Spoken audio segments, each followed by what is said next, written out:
Voilà, bonjour à tous. C'est une joie pour moi de vous apporter la parole ce matin. Vous avez tous trouvé une place ce matin. Il y a encore quelques chaises de libre. C'est vrai que c'est important de trouver sa place. Et c'est de ça que je vais parler ce matin, trouver sa place et sa mission. Si vous étiez venu en retard au culte et puis que c'était déjà tout plein, eh bien, vous auriez été un petit peu embêté de ne pas trouver de place assise. Parce que lorsqu'on n'est pas bien installé, eh bien, c'est plus difficile de pouvoir suivre ce qui se passe, de pouvoir participer au culte. Et c'est la même chose partout. Si vous prenez le train pour aller travailler et puis que voilà, c'est les heures de pointe, c'est bondé, vous ne trouvez pas de place, ben, vous ne pourrez pas peut-être lire ou faire ce que vous aviez prévu. C'est important aussi de trouver sa place dans la famille, dans la société, dans l'Église, au niveau professionnel aussi. Par exemple, si vous travaillez dans un bureau, bien vous avez votre bureau, votre place avec vos affaires. Et une fois que vous êtes à votre place, vous pouvez vous installer, vous pouvez à ce moment-là commencer à travailler, ou ça peut être à l'atelier ou ailleurs. Vous pouvez travailler, vous pouvez commencer à agir et à influencer votre entourage. Et si on ne trouve pas sa place, on pense à quelqu'un, par exemple, qui a reçu sa lettre de licenciement, eh bien, qu'est-ce qui se passe? Souvent, les gens, ils commencent à déprimer, ils se sentent inutiles, ils se sentent dévalorisés parce qu'ils ne trouvent plus leur place. Et dès le début de la création, eh bien, Dieu, il a prévu pour l'homme une place et une mission. Et je vais lire dans Genèse 2, les versets 8 à 15. Puis l'Éternel Dieu planta un jardin en Éden, du côté de l'Orient, et il y mit l'homme qu'il avait formé. L'Éternel Dieu fit pousser du sol des arbres de toute espèce, agréables à voir et bons à manger, et l'arbre de la vie au milieu du jardin, et l'arbre de la connaissance du bien et du mal. Un fleuve sortait d'Éden pour arroser le jardin, et de là il se divisait en 4 bras. Le nom du premier est Pishon. C'est celui qui entoure tout le pays de Havila où se trouve l'or. L'or de ce pays est pur, on y trouve aussi le bdellium et la pierre d'onyx. Le nom du second fleuve est Gihon, c'est celui qui entoure tout le pays de Couche. Le nom du troisième est Hiddekel, c'est celui qui coule à l'orient de la Syrie. Le 4e fleuve, c'est l'Euphrate. L'Éternel Dieu prit l'homme et le plaça dans le jardin d'Éden pour le cultiver et pour le garder. Dieu a placé l'homme dans le jardin pour qu'il le cultive et qu'il le garde. Ce jardin était situé en Éden. Éden, ça veut dire délice.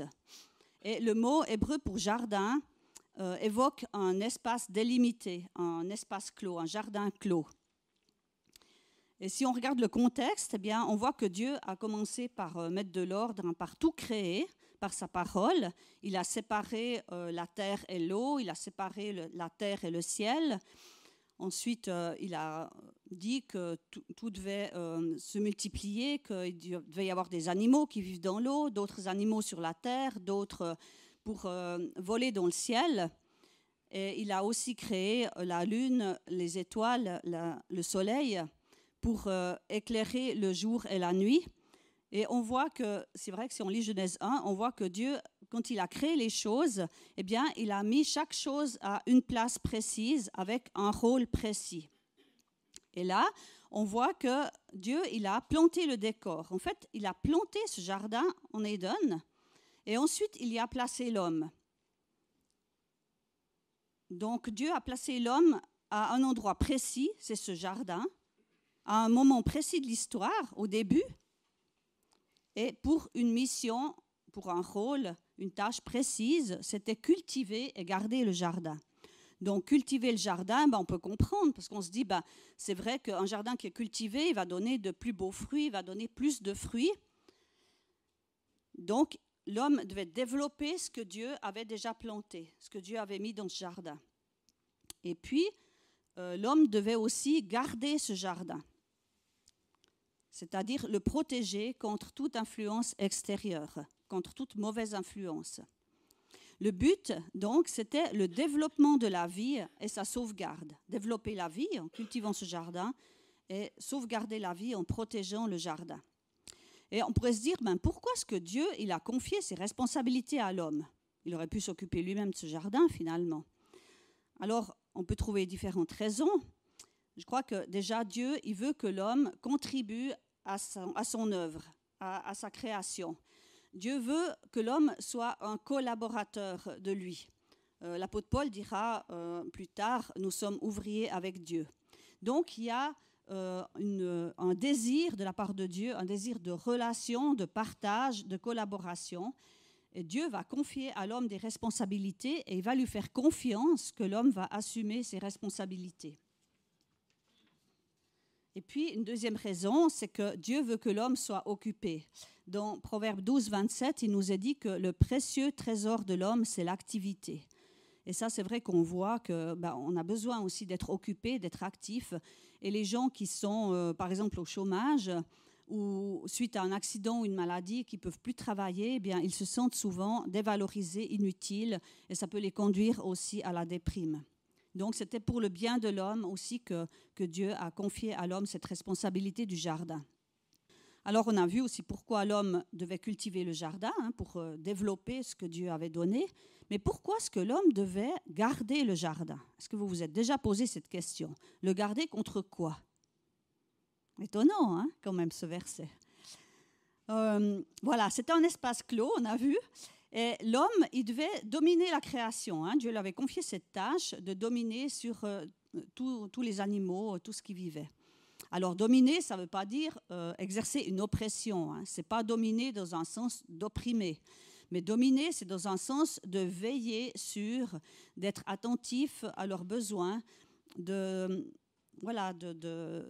bien, de bien s'occuper de tout ça. En tant que représentant de Dieu, c'était le rôle de l'homme. Et on peut imaginer que s'il y a des gros animaux, par exemple les mammouths qui existaient à cette époque-là, ou des éléphants, entraient dans le jardin, ils allaient commencer à tout piétiner, les plates-bandes de fleurs, les légumes. Voilà, ça aurait été un peu difficile de cultiver après ça. Mais il y avait aussi le serpent. Et je crois que le serpent, c'était le plus rusé des animaux des champs. Donc, il était en dehors du jardin. Et Adam a laissé Satan entrer dans le jardin. Donc, il n'a pas gardé le jardin comme Dieu le lui demandait. Il n'aurait jamais dû entrer dans ce jardin. On sait l'influence qu'il a pu avoir et on connaît la suite, le péché qui est entré dans l'humanité. Donc, on voit qu'Adam, il a échoué à la mission que Dieu lui a confiée. Résultat, il était chassé du jardin, il a dû cultiver la terre ailleurs, dans des conditions défavorables, puisque là, il y a des ronces et des épines qui sont apparues. Et c'est à la sueur de son front qu'il a cultivé la terre. Mais heureusement, dans la parole, on a d'autres exemples que celui d'Adam. On a des exemples d'hommes et de femmes qui ont accompli leur mission, qui ont été placés par Dieu à un endroit précis, à un moment précis de l'histoire, pour une mission précise et qui ont accompli pleinement leur mission. Et bien sûr qu'il y a plein d'exemples dans la parole. J'aimerais en citer deux, trois particulièrement. Il y a d'abord Joseph. L'histoire de Joseph, je pense que vous la connaissez tous. Elle commence dans Genèse 37.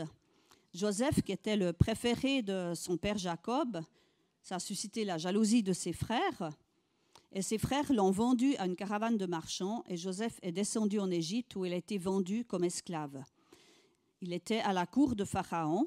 Mais là, Dieu l'a fait prospérer. Dieu l'a béni. Parce que Joseph était un homme qui prenait ses responsabilités à cœur. Il était sérieux dans ce qu'il faisait. Et Dieu faisait tout prospérer entre ses mains. À un moment donné, ça s'est un peu gâté parce que la femme de Pharaon, elle voulait coucher avec lui. Et puis lui, il n'a pas voulu. Donc il s'est vraiment préservé du péché. Et il a été jeté en prison à cause de ça parce qu'ensuite elle l'a accusé d'avoir voulu la violer. Donc Joseph jeté en prison. Ensuite, il y a eu toute l'histoire avec les songes, ceux qui ont eu des songes que Joseph a pu interpréter. Et plus tard, Pharaon qui a eu des songes concernant la famine qui allait arriver. Et Dieu a donné à Joseph de pouvoir interpréter ces songes et de pouvoir ensuite faire les démarches pour que tout le monde puisse survivre à la famine. Et Joseph a été placé à la tête de l'Égypte comme gouverneur d'Égypte, juste en dessous de Pharaon. Et il a pu sauver l'Égypte de la famine, mais aussi sa famille. Ses frères sont descendus en Égypte pour acheter du blé parce qu'il n'y avait plus de blé en Canaan. C'était aussi la famine là-bas. Et Joseph ne s'est pas tout de suite fait connaître à ses frères. Mais par la suite, il s'est fait connaître à eux. Et j'aimerais lire le récit dans Genèse 45, les versets 3 à 8. Enfin, c'est assez extraordinaire ce qu'il est dit là. Joseph dit à ses frères, « Je suis Joseph. Mon père vit-il encore ?» Mais ses frères ne purent lui répondre, car ils étaient troublés en sa présence. Joseph dit à ses frères, « Approchez-vous de moi. » Et ils s'approchèrent. Il dit, « Je suis Joseph, votre frère, que vous avez vendu pour être mené en Égypte. Maintenant, ne vous affligez pas et ne soyez pas fâchés de m'avoir vendu pour être conduit ici. Car c'est pour vous sauver la vie que Dieu m'a envoyé devant vous. Voilà 2 ans que la famine est dans le pays, et pendant 5 années encore, il n'y aura ni labour ni moisson. Dieu m'a envoyé devant vous pour vous faire subsister dans le pays et pour vous faire vivre par une grande délivrance. Ce n'est donc pas vous qui m'avez envoyé ici, mais c'est Dieu. Il m'a établi père de Pharaon, maître de toute sa maison et gouverneur de tout le pays d'Égypte. » Plusieurs fois dans ces versets, Joseph va dire que c'est Dieu qui l'a envoyé en Égypte. Mais quand il est descendu en Égypte, il ne se doutait pas du tout que c'était le plan de Dieu. Et puis quand il était là-bas, spécialement quand il était en prison, il devait bien se demander mais qu'est-ce que Dieu allait faire avec lui. Et ensuite, quand il y a eu tout cet épisode avec l'annonce de la famine, ses frères qui sont descendus et tout ça, il a compris en fait pourquoi Dieu l'avait placé ici. Ce n'était pas le jardin d'Éden, l'Égypte, quelque part. La cour de Pharaon, tout ça, ce n'était pas forcément drôle. Il se trouvait loin de sa famille, dans un pays inconnu, avec une autre langue, d'autres coutumes, d'autres dieux. Ce n'était pas facile pour lui. Mais ensuite, il a compris, ben oui, c'est la mission que Dieu avait pour moi. Cette mission, c'était en fait de pouvoir sauver sa famille de la famine. Et sa famille, ben, c'était le tout début du peuple d'Israël. Donc, en fait, en sauvant sa famille, ça assurait l'avenir du peuple d'Israël, ça assurait la venue du Messie beaucoup plus tard.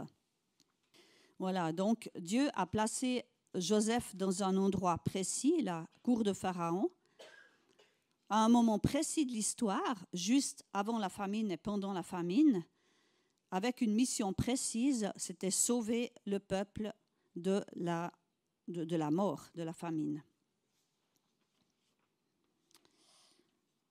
Un autre exemple, c'est celui d'Esther. Esther, qui était une jeune juive qui vivait dans la capitale de l'Empire médo-perse, qui était avant l'Empire babylonien. Et elle a été élue reine, choisie comme reine, en remplacement de la reine Vasti qui avait été destituée par le roi Assuérus.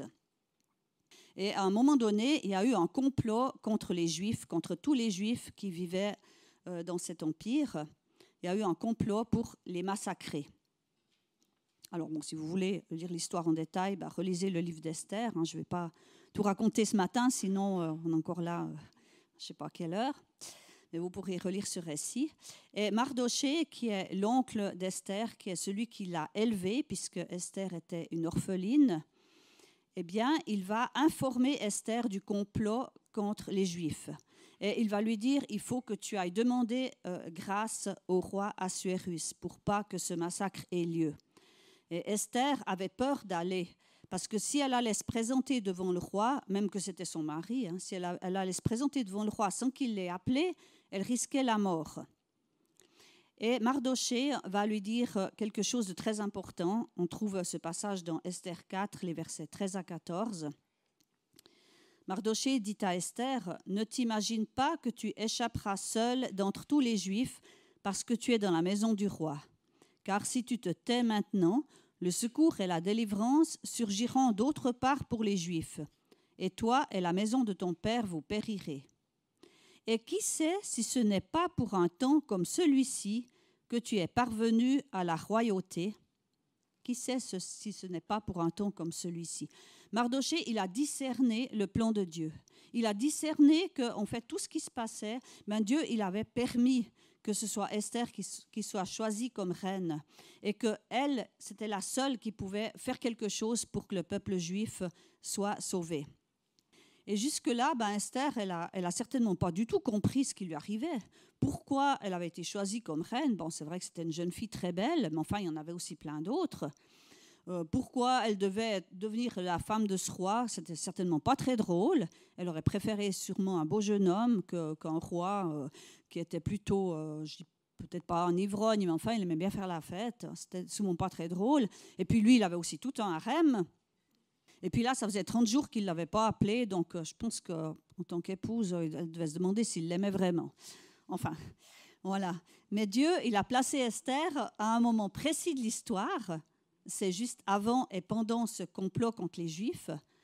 Il l'a placée à un endroit précis, donc comme reine, donc dans la maison royale, pour une mission précise, celle de sauver les Juifs du massacre. Et elle a réussi sa mission. Donc voilà, on voit qu'il n'y a pas de hasard avec Dieu, que Dieu est le maître de l'histoire et il sait très bien pourquoi il place telle personne à tel endroit, à tel moment. C'est pour une mission précise. Et puis bien sûr, on peut parler de Jésus-Christ qui a parfaitement aussi accompli sa mission, qui est né sur terre à un moment précis de l'histoire, lorsqu'Israël était sous occupation romaine. Ce n'est pas pour rien. Et puis Christ a accompli parfaitement sa mission puisque sur la croix, une de ses dernières paroles a été « Tout est accompli ». Voilà, pour nous sauver, pour aussi qu'on ne soit pas dans la mort à cause de nos péchés, mais pour nous racheter, pour qu'on ait ce libre accès auprès du Père. Alors, peut-être vous posez la question, oui, c'est bien joli tout ça, ces grands personnages bibliques, voilà. Et puis moi, moi, je suis quelqu'un d'anonyme, il n'y a pas grand monde qui me connaît. Moi, je suis ici, là, à Martigny ou dans les environs. Quelle est ma mission? À quoi je sers? Voilà, je vis ma vie, j'ai peut-être fondé une famille, j'ai un travail, j'ai peut-être une maison. Et puis voilà, je vis ma vie et puis tout va bien. Et puis je vais à l'église et puis j'aime le Seigneur et puis je témoigne un peu autour de moi. Et puis voilà, puis on peut se dire, finalement, un jour, je vais mourir et puis on se souviendra plus de moi au bout de quelques temps. Et puis qu'est-ce que j'aurais fait de ma vie finalement? Peut-être pas grand-chose, peut-être des grandes choses. On n'est peut-être pas tous appelés à sauver tout un peuple de la mort, comme c'était le cas pour Joseph, pour Esther ou pour d'autres. Mais on l'a chanté ce matin, c'était super ce chant qui a été choisi. Bien avant que Dieu crée l'univers, eh bien, il nous connaissait déjà, il avait déjà un projet de vie pour chacun de nous.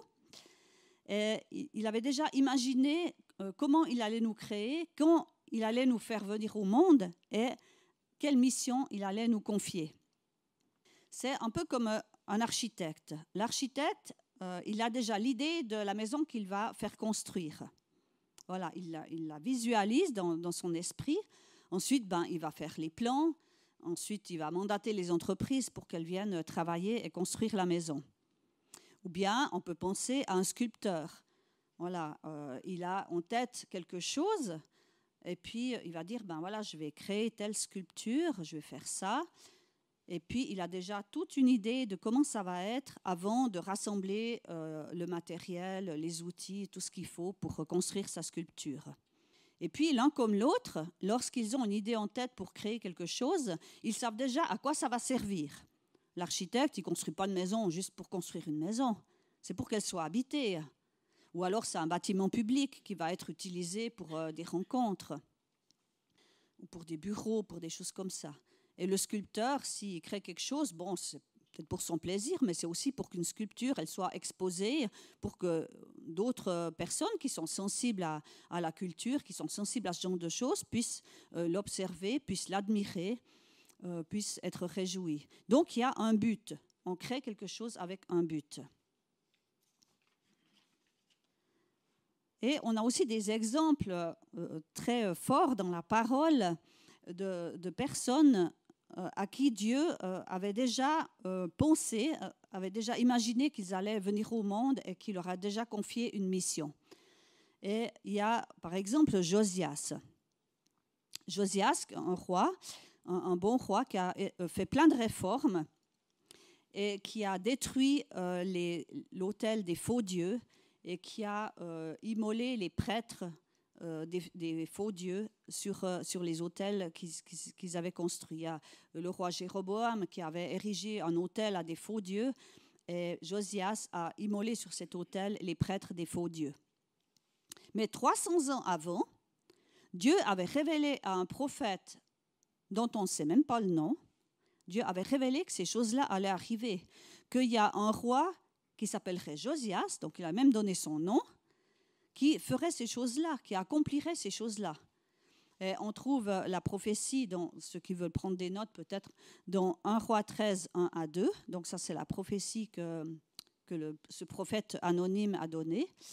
Et puis, dans 2 Rois 23, le verset 16 en particulier, on voit cet accomplissement. 300 ans avant, Dieu, il avait déjà décidé que quelqu'un nommé Josias allait venir et accomplir ces choses-là. C'est quand même extraordinaire. Et puis, il y a aussi avec Cyrus. Ésaïe, il a prophétisé que Cyrus ordonnerait le retour à Jérusalem des Juifs et la reconstruction du temple. Et ça, c'est dans Ésaïe 44, 28 à 45, 5, qu'il y a cette prophétie. Et c'est 150 ans plus tard que ça s'est accompli. Alors, entre deux, il fallait que les Juifs soient déportés à Babylone à cause de leur idolâtrie, à cause de leur abandon de Dieu. Ça, c'est Jérémie qui avait prophétisé que pendant 70 ans, ils allaient rester à Babylone. Et puis, sous Esdras, Cyrus, roi de Perse, a ordonné aux Juifs de retourner à Jérusalem et de reconstruire le temple. Voilà. Et son nom était aussi donné par Ésaïe, enfin au travers du prophète Ésaïe. Donc on voit que Dieu connaissait Josias, connaissait Cyrus bien avant qu'ils naissent, bien avant même que leurs parents, que leurs grands-parents, que leurs arrière-grands-parents soient nés. L'apôtre Paul lui-même, il dit dans Galates 1, 15 à 16, que Dieu l'a mis à part dès le sein de sa mère pour une mission, celle d'annoncer Christ aux non-juifs. Donc là aussi, Dieu avait prévu, d'ailleurs il a révélé aussi à Ananias que Paul était un instrument que Dieu avait choisi pour apporter le salut aux nations. Et puis dans Jérémie 1, verset 5, Dieu dit au prophète Jérémie, « Avant que je t'ai formé dans le ventre de ta mère, je te connaissais. Et avant que tu sois sorti de son sein, je t'avais consacré, je t'avais établi prophète des nations. » Donc c'est assez extraordinaire de voir que tous ces hommes, et ce sont juste quelques exemples, que Dieu a placé ces hommes à un moment précis de l'histoire, un moment que lui choisissait, à un endroit précis, dans un contexte précis, pour une mission précise, une mission différente pour chacun. Alors qu'en est-il de nous ? Eh bien, il y a aussi ce verset du psaume 139, qui a d'ailleurs, si mes souvenirs sont bons, été lu dimanche dernier. Quand je n'étais qu'une masse informe, tes yeux me voyaient, et sur ton livre étaient tous inscrits les jours qui m'étaient destinés, avant qu'aucun d'eux n'existe. Donc Dieu nous connaissait bien avant qu'on vienne au monde. Et il avait déjà cette destinée pour chacun de nous. Alors, ça s'adresse à chacun de nous. Dieu te connaissait avant que tu viennes au monde. Tu n'as pas choisi de venir au monde. Peut-être même tes parents n'ont pas choisi. Tu es peut-être venu, entre guillemets, par accident. Mais c'est Dieu qui a voulu que tu sois là. Et Dieu, il a aussi une mission pour toi. Il a un projet de vie pour toi. Quel que soit ton âge, quel que soit ton statut social, quelle que soit l'influence que tu peux avoir ici-bas. Dieu, il a appelé Abraham quand il était vieux. Il a appelé aussi des autres personnes quand ils étaient jeunes. Samuel, qui était jeune, par exemple. Et comme Adam, eh bien, tu as aussi un jardin à cultiver et à garder. C'est-à-dire une zone d'influence. Le jardin, c'est ta zone d'influence, ton jardin. Et qu'est-ce que c'est ? Premièrement, ce jardin, c'est premièrement ton cœur, c'est premièrement ta relation avec Dieu. Comment est-ce que tu cultives ta relation avec Dieu ? Un jardin, s'il n'est pas cultivé régulièrement, si on n'en prend pas soin d'une façon régulière, eh bien, voilà, si ça manque d'eau, ça va commencer à sécher. Il y a peut-être des mauvaises herbes qui vont pousser, il y a des bestioles qui vont venir s'installer et détruire les plantes, etc. Donc en jardin, tous ceux qui ont un jardin, ils le savent, il faut en prendre soin si on veut avoir des bons fruits. Comment est-ce que tu cultives ta relation avec Dieu? Est-ce que tu prends du temps dans sa présence chaque jour? Ou est-ce que c'est de temps en temps quand il y a un problème qui surgit ou autre? Et puis, est-ce que tu gardes ton jardin? Est-ce que tu gardes ton cœur? Garde ton cœur plus que toute autre chose, car de lui viennent les sources de la vie. C'est Proverbe 4, 23. Donc, on est invité, on est exhorté à vraiment garder notre cœur contre toutes les influences mauvaises qu'il peut y avoir. Et on sait combien il y en a au jour d'aujourd'hui, au travers des médias, au travers de la publicité, au travers du monde, en fait. Combien d'influences négatives? Est-ce que tu gardes ton cœur? Est-ce que tu gardes ton jardin? Et puis, ta zone d'influence, ça va être ta famille, ça va être tes collègues de travail, ça va être tes voisins, tes amis, les personnes qui fréquentent peut-être le club de sport ou de musique ou que sais-je que tu fréquentes, ton église. Et si Dieu t'a placé là, au jour d'aujourd'hui, dans notre génération, à cet endroit-là, peut-être tu n'as pas choisi de venir habiter par là. Peut-être que c'est les circonstances de la vie qui ont fait que tu viennes là. Mais en fait, c'est Dieu qui avait prévu que tu viennes là. C'est Dieu qui avait prévu que tu viennes ici, dans cette église. Parce que Dieu, il a quelque chose pour toi aussi. Il a aussi une place pour toi ici. C'est vrai que lorsqu'on connaît notre place, lorsqu'on sait que Dieu il m'a placé là, eh bien, je peux commencer à agir et je peux commencer à avoir une influence autour de moi. Parce qu'on a tous une influence autour de soi.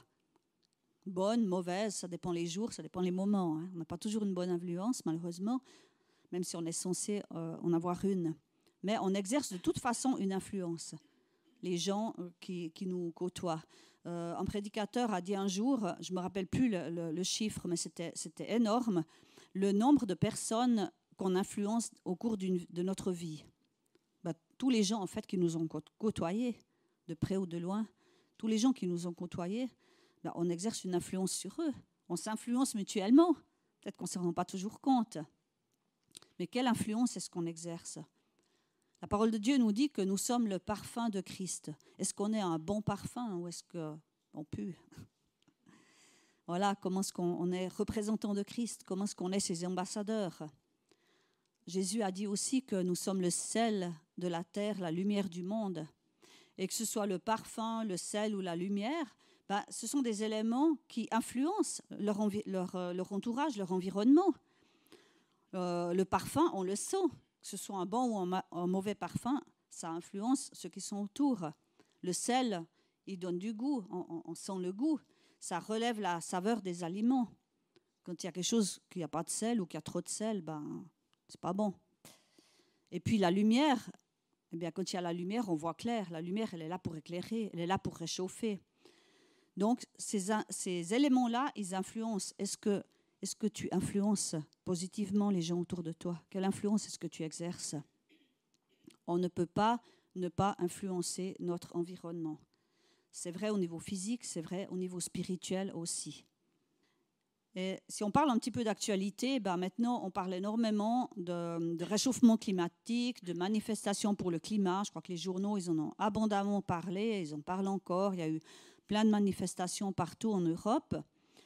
En fait, c'est une personne à la base, une jeune Norvégienne, qui a pris conscience de ça. Oui, la planète, on va droit dans le mur, si on continue comme ça, il faut faire quelque chose pour le climat. Et puis, elle a été suivie par des centaines, des milliers d'autres personnes. L'influence que cette personne a eue, c'est impressionnant. Alors, jusqu'où ça va aller? Est-ce qu'au niveau politique, il va se passer quelque chose? Je ne sais pas. L'avenir nous le dira. Mais en attendant, lorsqu'elle a commencé d'agir, lorsqu'elle a pris conscience qu'elle avait une mission, qu'elle pouvait avoir un impact, mais elle n'aurait certainement jamais imaginé qu'il y aurait un si grand impact, qu'autant de personnes allaient suivre le mouvement. Donc, vous voyez qu'une simple jeune femme peut avoir une influence énorme. Et je crois que nous aussi, en tant que chrétiens, nous pouvons avoir une influence autour de nous.